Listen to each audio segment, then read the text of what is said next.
बिस्मिल्लाहिर्रहमानिर्रहीम अस्सलाम वालेकुम dear students, how are you? I hope you will be fine. APS की बुक 8 के अंदर हम ये क्वेश्चन सॉल्व कर रहे थे एक्सरसाइज 3C में, जिसमें हमने जो है वो क्यूब की आइडेंटिटी सीखी थी, a + b to the whole cube और a - b to the whole cube की। क्वेश्चन नंबर 6 तक हमने कंप्लीट कर लिया है। आज हम question number 7 and onward solve करेंगे।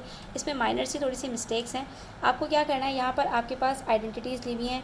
If p + 3q - 2 = 0, show that pq + 9q cube + 18pq = 8।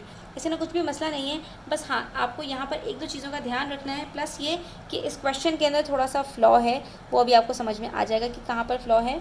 ठीक है, तो यहाँ पर ये 9q³ नहीं है, ये 27 है, और हमें यहाँ पर सिर्फ फार्मूला अप्लाई करना है जो हमने थर्ड आइडेंटिटी सीखी है।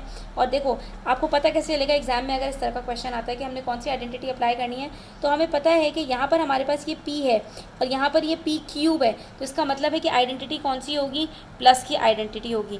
ठीक है, तो बस दो तीन चीज़ों का आपने ध्यान रखना है और इंशाल्लाह ये आपसे ईजिली फिर सॉल्व हो पाएगा। देखो हम इसको स्टार्ट कहाँ से करेंगे, हमारे पास यहाँ पर कह रहे हैं, हम यहाँ पे लिखेंगे गिवन दैट p + 3q - 2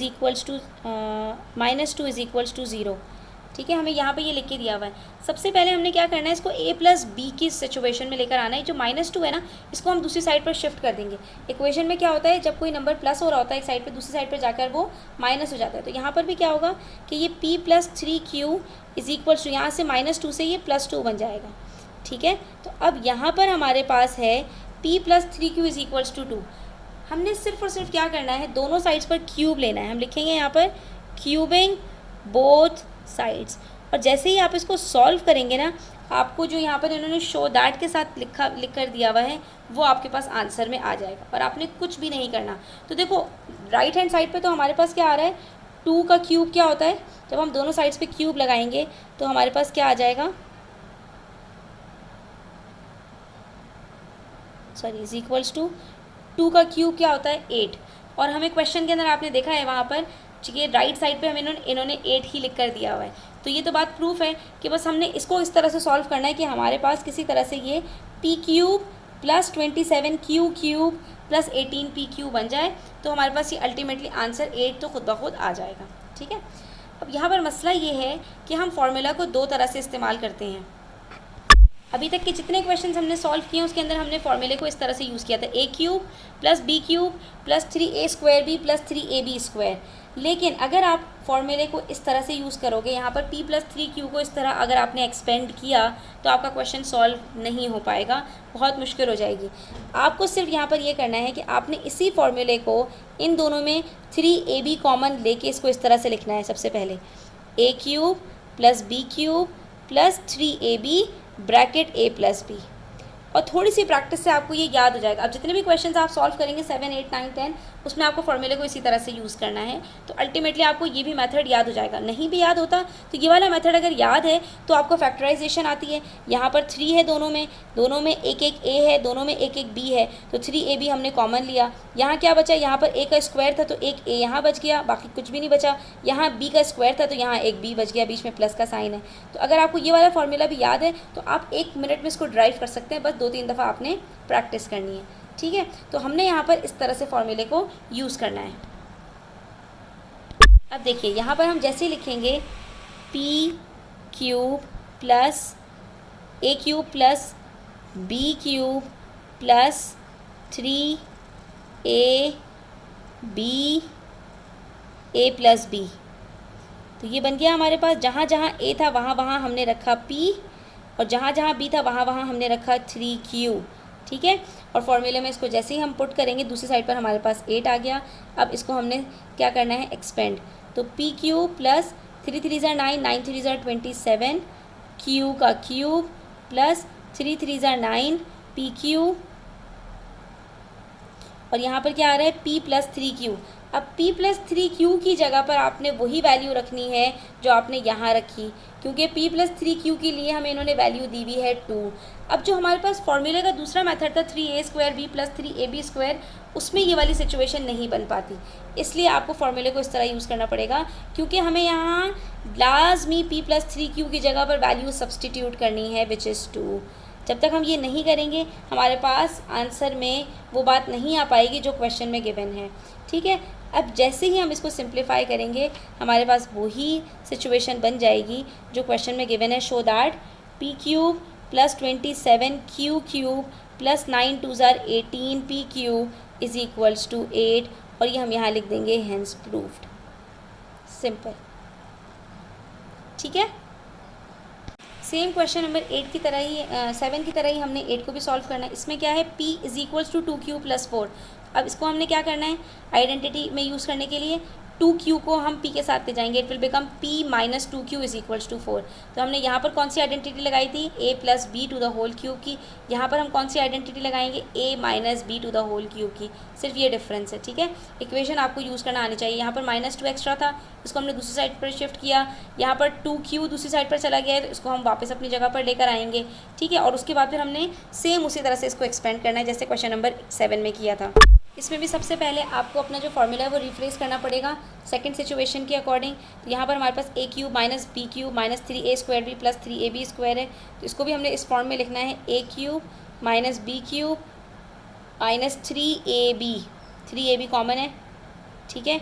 और ब्रैकेट में हमारे पास आ जाएगा यहाँ पर a, बीच में प्लस का साइन है, माइनस प्लस माइनस b। अब इस वाले फॉर्मूले में ये याद रखना है आपको कि सारे माइनस हैं, a cube minus b cube सिवाय a के, a cube minus b cube minus 3ab bracket a minus b, ठीक है। इसमें हमारे पास a क्यूब और 3ab स्क्वायर दोनों पॉजिटिव थे, बाकी दोनों नेगेटिव थे, लेकिन इस फॉर्मूले के अंदर हमारे पास जब कॉमन लेंगे तो सारे नेगेटिव हो गए, ठीक है। तो सबसे पहले तो हमने क्या करना है, फॉर्मूले को लिखना है p given that p is equals to 2q plus 4। इसका मतलब है p minus 2q is equals to 4। और अब हमने क्या करना है, दोनों साइड्स पर क्यूब लगा देना है, ठीक है। सारी बात क्यूब के ही से शुरू होगी, क्यूब कर ही ख़त्म होगी। क्यूबिंग बोथ साइड्स, दोनों साइड्स पर जब हम क्यूब लगाएंगे it will become p minus 2q is equals to 4 का क्यूब। अब आप क्वेश्चन में देख सकते हैं कि हमारे पास दूसरी साइड पर क्या है, 4 का क्यूब 64 ऑलरेडी मौजूद है। सिर्फ इसके अंदर हमने जो है वो इसको हमने इस तरह से सॉल्व करना है कि हमारे पास यहाँ पर वही टर्म्स आएँ जो हमें क्वेश्चन में गिवन है। अब यहाँ पर कैसे सॉल्व करेंगे इसको, a cube minus b cube minus 3ab bracket a minus b is equals to 4 4 ज़ार 16 16 4 ज़ार 64। अब ऐसा करने से आपको क्या फ़ायदा होगा, यहाँ पर आपको जो p माइनस 2q मिला है ना, इसकी जगह पर आप क्या रख देंगे, 4, ठीक है। बस इसके अंदर ये एक स्टेप एडिशनल है, ठीक है। तो अब यहाँ पर हम इसको सॉल्व करते हैं, इसका क्या बनेगा, p क्यूब माइनस 2 2 ज़ार 4 4 2 ज़ार 8 q क्यूब, यही है हमारे पास वहाँ पर भी, ठीक है। फिर माइनस और ये 3 2 ज़ार 6 पी क्यू, और p माइनस 2q की जगह पर हम रख देंगे 4 इज इक्वल्स टू 64। और जब हम इसको सॉल्व करेंगे तो हमारे पास आंसर में क्या आएगा, p cube minus 8q cube minus 6 4 ज़ार 24 p cube is equals to 64। और आप देख सकते हैं क्वेश्चन नंबर 8 में एग्जैक्ट यही वर्ड्स हैं, show that p cube minus 8q cube minus 24 p q is equals to 64। हम यहाँ लिख देंगे hence proved. Simple. Question number 9 भी इसी तरह सॉल्व करना है, बस फ़र्क क्या है कि अभी क्वेश्चन नंबर 7 और 8 के अंदर नंबर्स थे आपको, ठीक है। p plus 3q is equals to 2 था और p minus 2q is equals to 4 था। यहाँ पर क्या है, x प्लस 3y के साथ दूसरी तरफ भी सेम यही है 3xy प्लस 1। तो अब दोनों तरफ हम जब क्यूब करेंगे तो दोनों तरफ हमारे पास जो है वो आइडेंटिटीज़ अप्लाई होंगी, ठीक है। कोई मसला नहीं है, हमें काम वही सेम करना है जो 7 और 8 में किया था, और हमारे पास अल्टीमेटली आंसर यही आएगा। बस फ़र्क क्या है कि यहाँ पर भी 9y क्यूब नहीं आएगा, ये 27y क्यूब है, ठीक है। और ये भी 8 नहीं है, यहाँ पर ये 1 है। कहानी यहीं से शुरू होगी। सबसे पहले हमने लिखा जो हमें यहाँ पर एक्सप्रेशन इक्वेशन दी हुई है, और उसके बाद हमने यहाँ पर अब कुछ आगे पीछे नहीं करना, सीधा सीधा हम यहाँ पर लिखेंगे क्यूबिंग बोथ साइड्स। दोनों साइड्स पर हम क्यूब ले लेते हैं, ठीक है। जैसे हम दोनों साइड्स पर क्यूब लेंगे it will become x plus 3y to the whole cube is equals to 3xy plus 1 to the whole cube, ठीक है। अब दोनों साइड्स पर आइडेंटिटी लगा देंगे, और मज़े की बात है दोनों पॉजिटिव हैं तो सारे प्लस में आंसर्स आएंगे।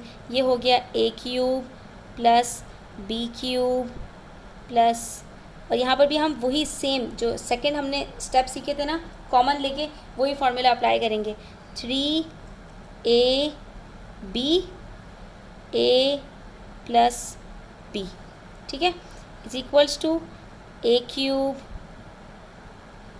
Plus b cube plus 3ab a plus b क्या है 3xy प्लस 1, ठीक है। अब यहाँ पर आपने एक चीज़ देखनी है, नोटिस करनी है। सबसे पहले हम इसको एक्सपेंड करते हैं, तो ये बनेगा एक्स क्यूब प्लस 3 3 ज़ा 9 9 3 ज़ा 27 वाई क्यूब, ठीक है। बस यहाँ पर ये मिस्टेक है कि क्वेश्चन नंबर 7 और 9 में दोनों जगह पर हम यहाँ पर 9 आना चाहिए था, 27 आना चाहिए था, इन्होंने 9 लिखा हुआ है। फिर यहाँ पर 3 3 ज़ा 9 xy, और यहाँ पर ब्रैकेट में आपके पास है x प्लस 3y, ठीक है। आपको ये बात याद रखनी है कि x plus 3y and 3xy plus 1 दोनों बराबर हैं, यानी मैं x प्लस 3y की जगह पर 3xy प्लस 1 भी रख सकती हूँ और 3xy प्लस 1 की जगह पर x प्लस 3y भी रख सकती हूँ, ठीक है। तो हम नेक्स्ट स्टेप में क्या करेंगे कि x प्लस 3y की जगह पर 3xy प्लस 1 रख देंगे, तो the situation will be x cube plus 27y cube plus 9xy, और मैं x प्लस 3y की जगह पर उठाकर सब्सटीट्यूट कर रही हूँ इसका equivalent which is 3xy plus 1। ऐसा करने से मुझे अभी क्या फ़ायदा होगा मैं आपको दिखाती हूँ। यहाँ पर दूसरी साइड पर है हमारे पास 3 का क्यूब 3 3 ज़ा 9 9 3 ज़ा 27, x का cube x cube y cube, ठीक है। 1 का क्यूब तो 1 ही होता है, 1 1 ज़ार 1 1 1 ज़ार 1, फिर 3 को मल्टीप्लाई करेंगे एक्स वाई और 1 के साथ, we will get the same 3xy, और ब्रैकेट में 3xy प्लस 1 है। अच्छा 3 3 ज़ा 9 है, तो ये यहाँ पे 9 आ जाएगा, और ये हो जाएगा आपका 3xy प्लस 1। इसको हम एज इट इज़ उतार देते हैं, it will become 27x cube y cube plus 1 plus 9xy 3 bracket xy plus 1। अब आप यहाँ पर गौर से देखो कि लेफ़्ट हैंड साइड पर और राइट हैंड साइड पर हमारे पास दोनों जगह पर 3 टर्म्स हैं। यहाँ पर है हमारे पास एक्स क्यूब, यहाँ पर है 27x क्यूब वाई क्यूब, यहाँ पर है हमारे पास 27y क्यूब, यहाँ पर है हमारे पास प्लस 1, ठीक है। और यहाँ पर है हमारे पास जो तीसरी टर्म है, ये पूरी एक ही टर्म है क्योंकि एक ही एक्सप्रेशन है ये 9xy ब्रैकेट 3xy प्लस 1, क्योंकि ये मल्टीप्लाई हो रहा है तो ये पूरी एक ही टर्म कंसिडर की जाएगी, और इसके बीच में कोई प्लस माइनस नहीं है क्योंकि ये इसके साथ मल्टीप्लाई हो रहा है, वो ब्रैकेट के अंदर है, ठीक है। आप सेम देखेंगे, सेम यही टर्म हमारे पास राइट हैंड साइड पर है 9xy ब्रैकेट 3xy प्लस 1। तो ये हमारे पास क्या होगा कि जब इज इक्वल्स टू के राइट साइड और लेफ़्ट साइड पर सेम टर्म्स हों, सेम साइंस के साथ हों, तो वो आपस में क्रॉस हो जाती हैं। क्यों? क्योंकि अगर मैं इस वाली टर्म को उठाकर लेफ़्ट हैंड साइड पर लेकर आ जाऊं तो इसकी साइन क्या होगी, यहाँ पर आके चेंज हो जाएगी। तो ये हो गया प्लस 9xy और ये क्या हो गया माइनस 9xy, तो प्लस माइनस क्या होता है 0। तो बस आपने ये बात याद रखनी है कि इक्वल्स टू के राइट साइड और लेफ़्ट साइड पर अगर दो एक जैसी टर्म्स हैं, दोनों का साइन सेम है, तो वो एक दूसरे से कट हो जाती हैं। तो अल्टीमेटली हमारे पास क्या बचेगा, हमारे पास बचेगा x cube plus 27y cube is equals to 27x cube y cube plus 1।